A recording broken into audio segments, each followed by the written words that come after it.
전국의 지방자치단체들이 인구 늘리기에 안간힘을 쓰고 있습니다. 신혼부부에게 결혼정착금 500만 원을 지원하는가 하면 출산장려금을 3천만 원이나 지급하겠다고 조례를 개정한 지자체도 있습니다.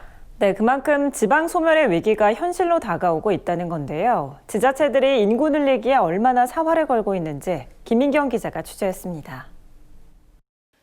우리 군에서 아이 낳으면 최대 3천만 원 드립니다. 충남 청양군이 내년부터 실시할 인구 늘리기 시책입니다.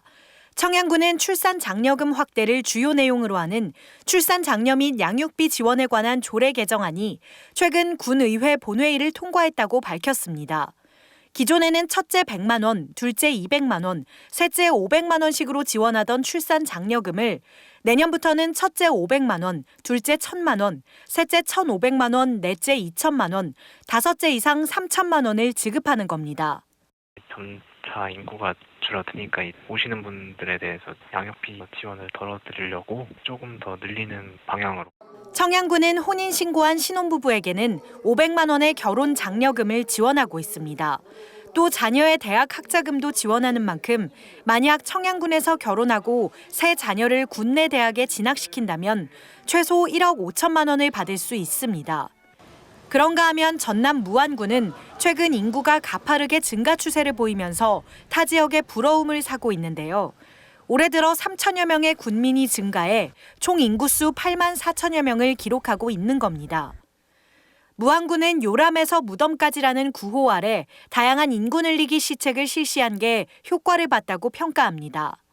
결혼할 땐 주택구입자금 대출이자 지원, 신혼부부 건강검진비 지원, 출산할 땐 출산장려금 최대 300만 원 지급과 산모 신생아 건강관리 서비스 제공, 육아할 땐 아이 돌봄 비용 무상 또는 차등 지원, 아동수당 지원, 주거 분야에 있어선 농촌 주택 개량 건축 융자금 지원, 사망 시에는 화장 장려금 지원까지 모든 생애 주기에 걸쳐 맞춤형 지원에 나선 겁니다.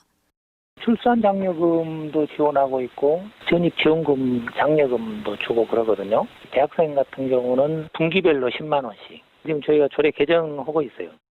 지자체의 눈물겨운 노력은 이뿐만이 아닙니다. 전라남도는 매년 줄어드는 인구 문제를 극복하기 위해 도내 10개 시군의 인구 늘리기 사업에 20억 원을 지원하고 있습니다.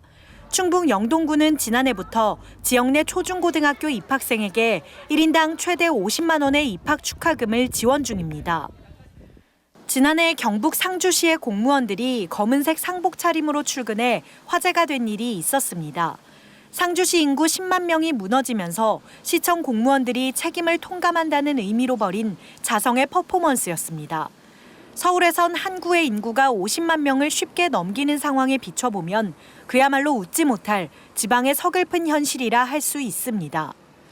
출산 장려금을 3천만 원이나 지급하면서까지 인구를 한 명이라도 더 늘리려는 지자체의 눈물겨운 노력이 헛수고가 되지 않으려면 국가 균형 발전에 대한 범정부적 대책이 절실해 보입니다. NBS 뉴스 김인경입니다.